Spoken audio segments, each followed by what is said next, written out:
आज मैं यहाँ GBC strong holistic wellness program के प्रश्न कर रही हूँ। और उससे पहले मैं कुछ कहूँ तो सबसे पहले मैं अपने शिक्षा गुरु श्री रामाकृष्ण प्रभु जी और हर श्री सची माता जी को बहुत बहुत धन्यवाद देना चाहती हूँ कि उन्होंने मुझे इस प्रोग्राम का हिस्सा बनाया। तो लास्ट वीक हमने होलिस्टिक वेलनेस के 4 डोमेन सीखे थे। पहला कौन सा था? Physical wellness. दूसरा कौन सा था? Mental wellness, emotional wellness. तो और थर्ड क्या था? Financial wellness. और फोर्थ था भक्ति, डिवोशनल। तो उसके हमने एक पॉइंट एक्स्ट्रा सीखे थे। आज हम उसके और एक स्टेप आगे जाएंगे। तो सबसे पहले हमारा आता है फिजिकल वेलनेस, यानी कि आज फिजिकल वेलनेस में हम सीखेंगे गुड हैबिट्स, यानी कि अच्छी आदतें। तो अच्छी आदतें कैसे हमारे जीवन में आए? तो पहले तो प्रभु गीता में, भगवत गीता में 6.17 में क्या कहा गया है कि संतुलित जीवन ही सफलता की कुंजी है। संतुलित मतलब हर चीज में संतुलन, जैसे खाना पीना, रहना, सोना, ज़्यादा नहीं सोना, कम नहीं सोना, या फिर मनोरंजन और काम, इन सब में भी हमें क्या बना के रखना है? संतुलन बना के रखना है। तो हमारा शरीर जितना मजबूत होगा और हमारी इंद्रियां उतनी ही क्या होंगी? साफ होंगी, स्वच्छ होंगी। तो हमारा जो जप और पढ़ाई और सेवा, इन सब में क्या होगा? फिर समान संतुलन बना रहेगा। तो रोज की कुछ जरूर अच्छी आदतें हम अपना सकते हैं अपने जीवन में, जिससे कि हम भक्ति में आगे बढ़ सकें। जैसे कि सुबह उठकर गर्म पानी या फिर नींबू पानी पीना, पहला। दूसरा क्या? जब से पहले थोड़ा स्ट्रेचिंग यानी कि एक्सरसाइज करना सुबह उठकर। सेकंड, थर्ड पे आता है प्रसाद के बाद थोड़ा टहलना। सोना नहीं है प्रसाद के बाद, नींद आती है ना। तो और रात को जल्दी सोना, जिससे कि सुबह हम जल्दी मुहूर्त में उठ सके।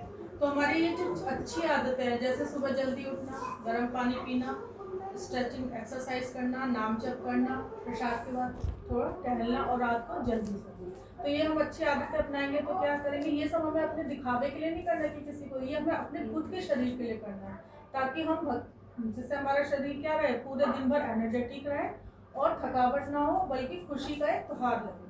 तो इस तरह से हम करेंगे तो हमारा और एक काम भी कर सकते हैं हम। जब अगर अपने घर के काम करते टाइम या तो हम क्या कर सकते हैं?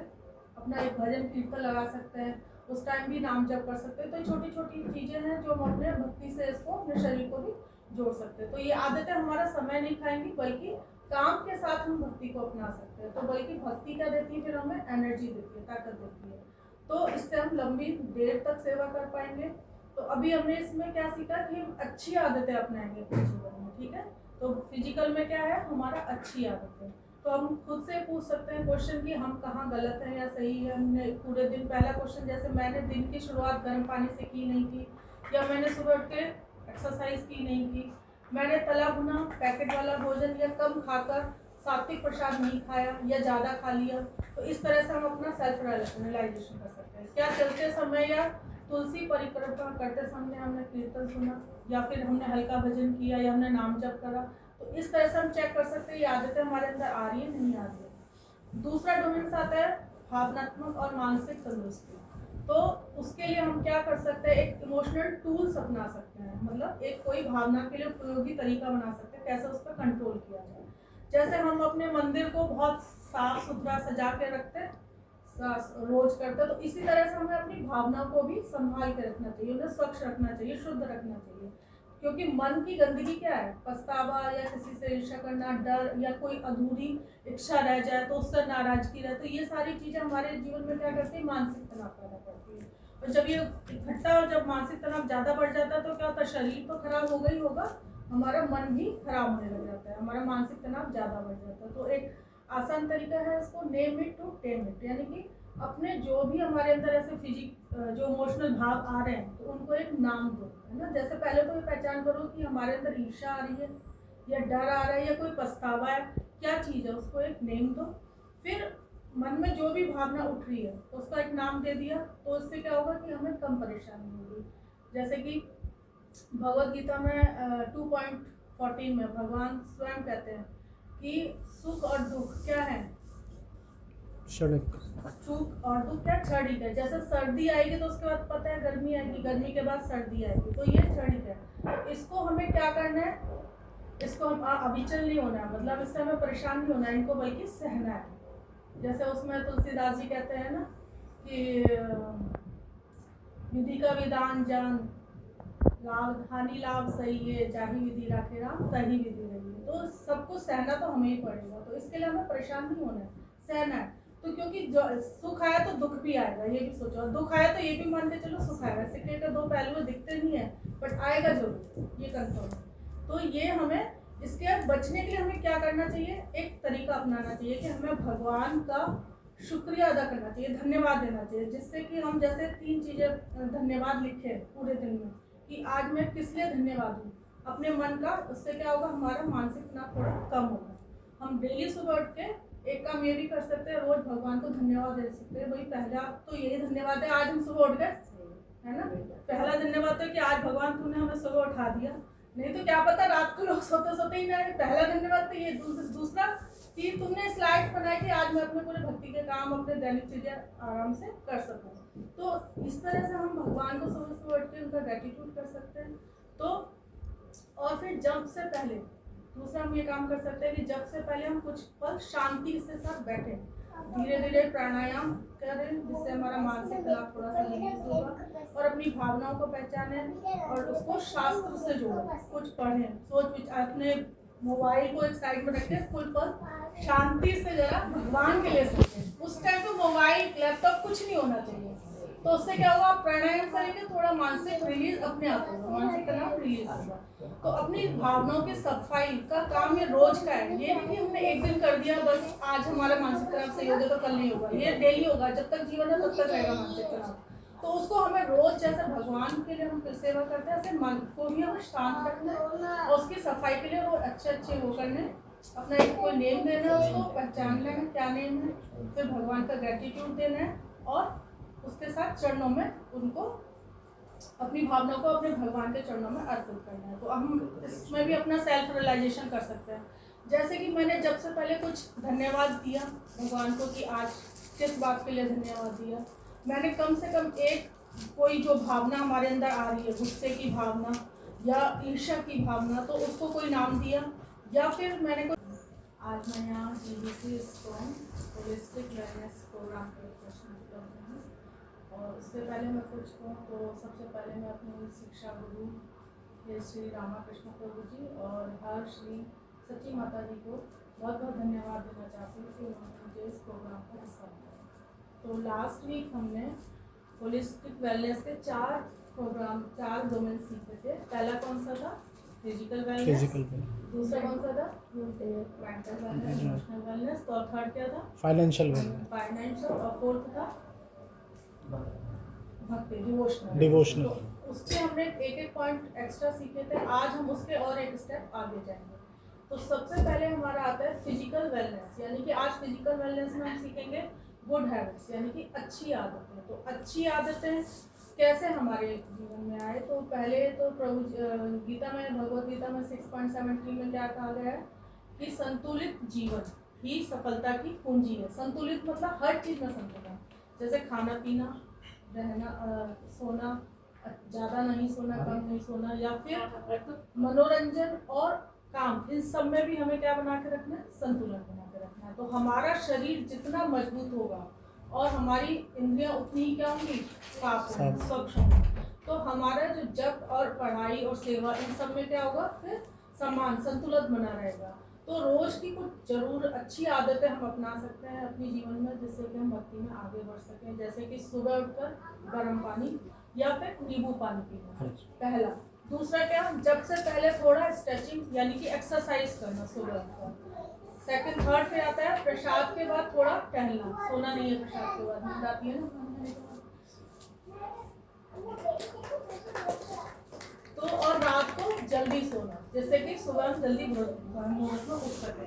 तो हमारी ये जो अच्छी आदतें हैं, जैसे सुबह जल्दी उठना, गर्म पानी पीना, स्ट्रेचिंग एक्सरसाइज करना, नाम जप करना, प्रसाद के बाद थोड़ा टहलना और रात को जल्दी सोना, तो ये हम अच्छी आदतें अपनाएंगे तो क्या करेंगे, ये सब हमें अपने दिखावे के लिए नहीं करना कि किसी को, ये हमें अपने खुद के शरीर के लिए करना है, ताकि हम जिससे हमारा शरीर क्या रहे, पूरे दिन भर एनर्जेटिक रहे और थकावट ना हो, बल्कि खुशी का एक त्योहार लगे। तो इस तरह से हम करेंगे तो हमारा और एक काम भी कर सकते हैं हम कि अगर अपने घर के काम करते टाइम या तो हम क्या कर सकते हैं, अपना एक भजन कीर्तन लगा सकते हैं, उस टाइम भी नाम जप कर सकते हैं। तो छोटी छोटी चीज़ें हैं जो हम अपने भक्ति से इसको अपने शरीर को भी जोड़ सकते हैं। तो ये आदतें हमारा समय नहीं खाएंगी, बल्कि काम के साथ हम भक्ति को अपना सकते हैं। तो बल्कि भक्ति क्या देती है, फिर हमें एनर्जी देती है, ताकत देती है। तो इससे हम लंबी देर तक सेवा कर पाएंगे। तो अभी हमने इसमें क्या सीखा कि हम अच्छी आदतें अपनाएंगे अपने जीवन में, ठीक है। तो फिजिकल में क्या है, हमारा अच्छी आदतें।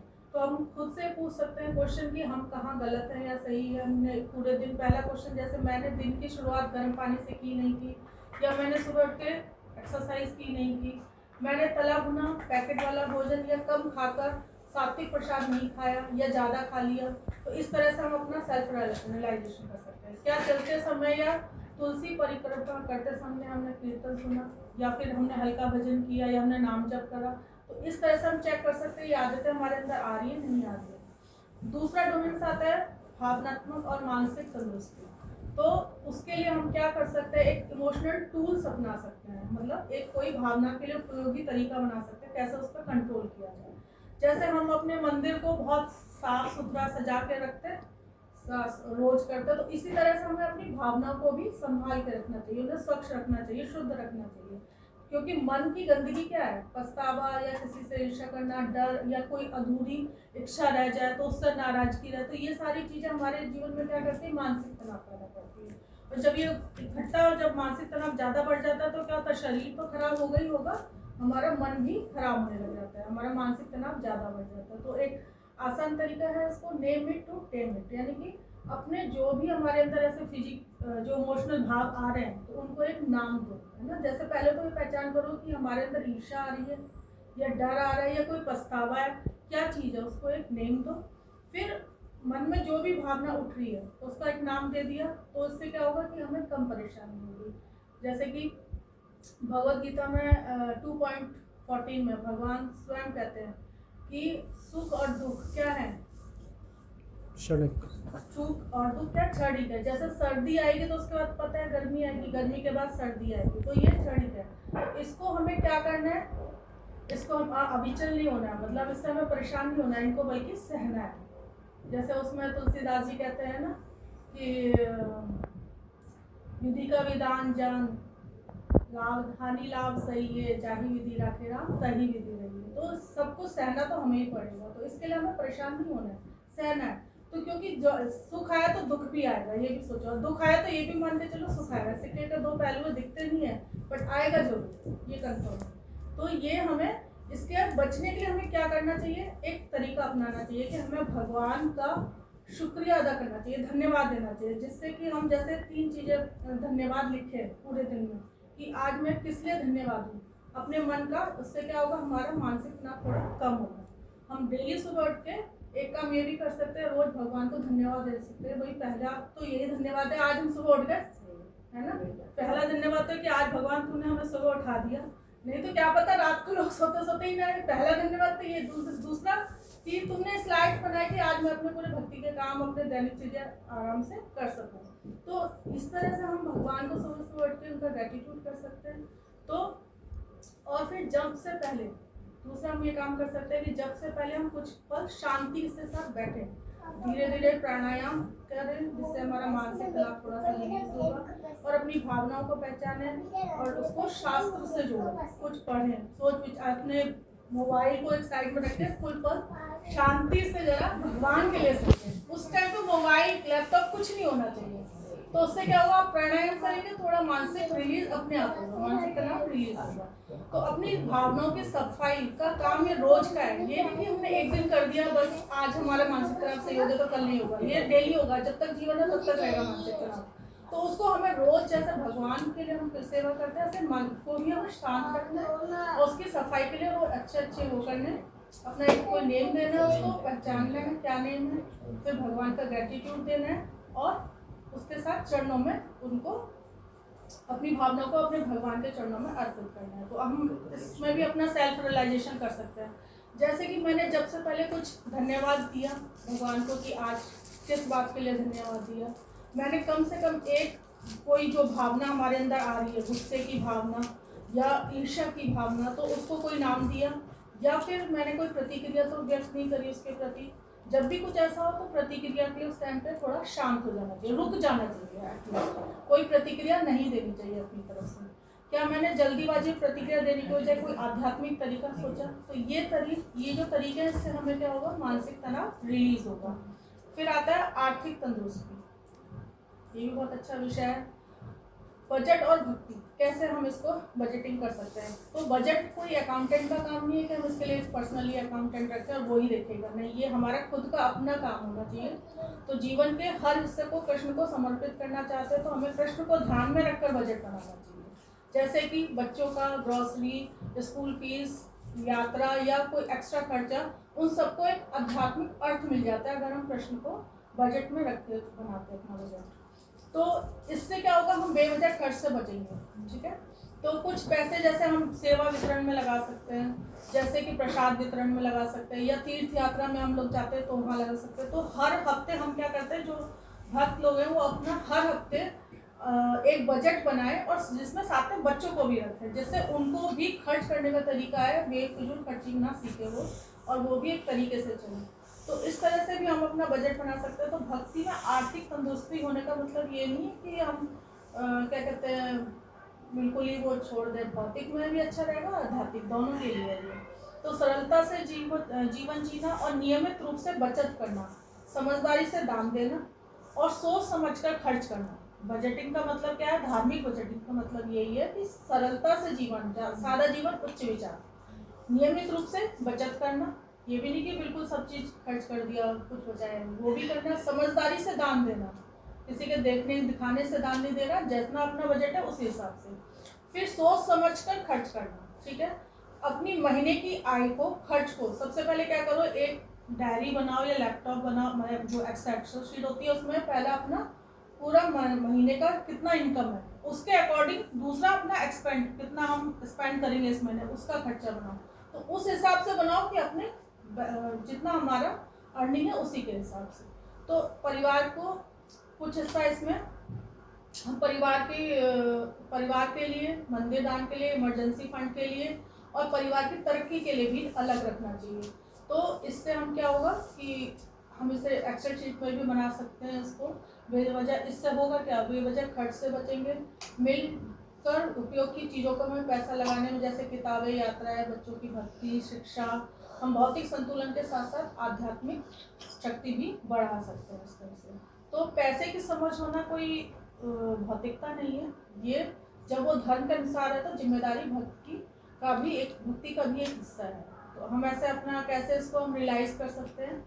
क्या मैंने इस हफ्ते महीने की जरूरी खर्चों की लिस्ट बनाई, या आमदनी, मैंने कोई आमदनी या खर्च कृष्ण से जुड़ी हुई सेवा में उसका यूज के रूप में पहचाना, या मैंने कोई एक फिजूल या झटपट वाला खर्च करने से खुद को रोका। कई बार होता है ना, मैं बिना सोचे समझ खर्च कर देता है, फिर बाद में रियलाइज करते हैं कि अरे तो गलत कर दिया बेवजह।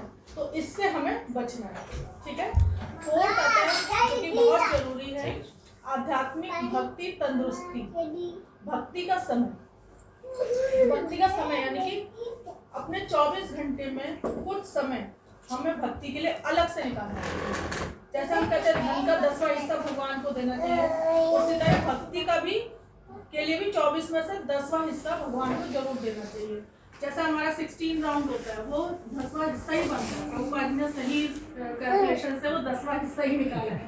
तो अगर वो 16 राउंड 10वां हिस्सा है तो वो भी क्या हो जाता है, ये जो उस टाइम पे आपको कुछ भी भौतिक काम नहीं करना। जैसे हम कोई पिक्चर देखते हैं 3 घंटे, तो 3 घंटे हम बिल्कुल कॉन्सेंट्रेट होकर देखते हैं ना, तो उसी तरह से भक्ति का आवर भी ऐसे ही कॉन्सेंट्रेट वाला होना चाहिए, उसमें हमें कोई भौतिकता नहीं सोचना चाहिए।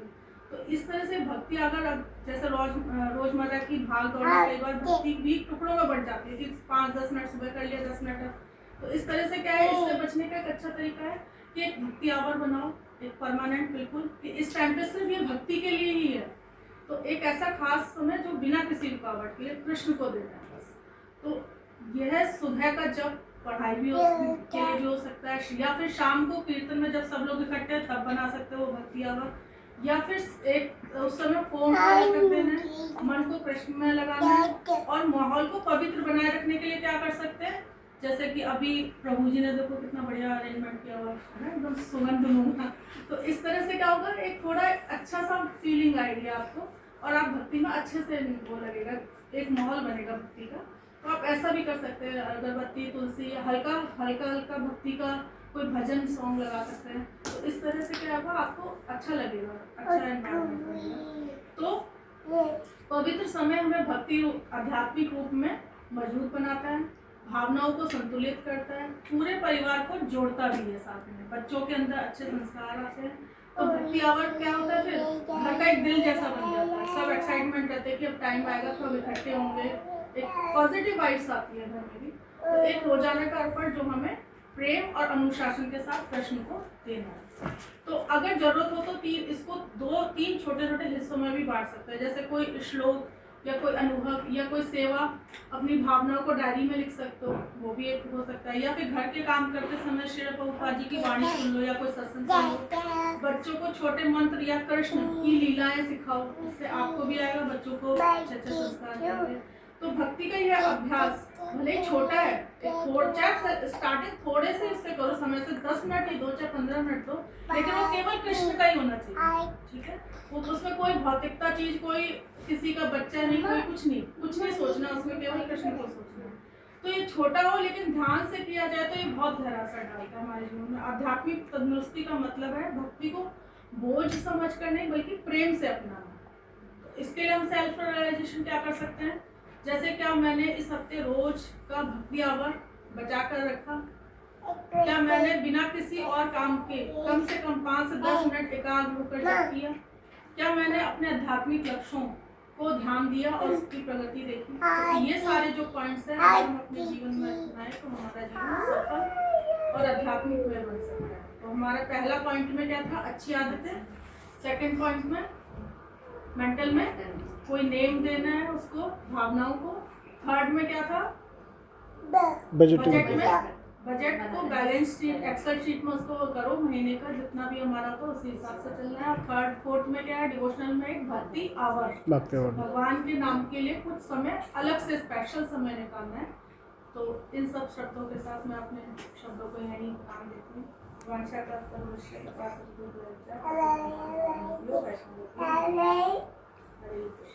आप सभी का, प्रभु का, माता जी का सबका धन्यवाद।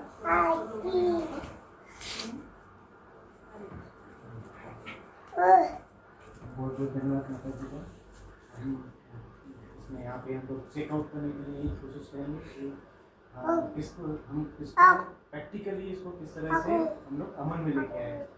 माता जी बार बार बोल रही है चेकआउट कीजिए, अपने आप को चेकआउट तो उसको किस तरह से प्रैक्टिकली चेकआउट करना है उसको बहुत धन्यवाद माता जी। हरे कृष्ण।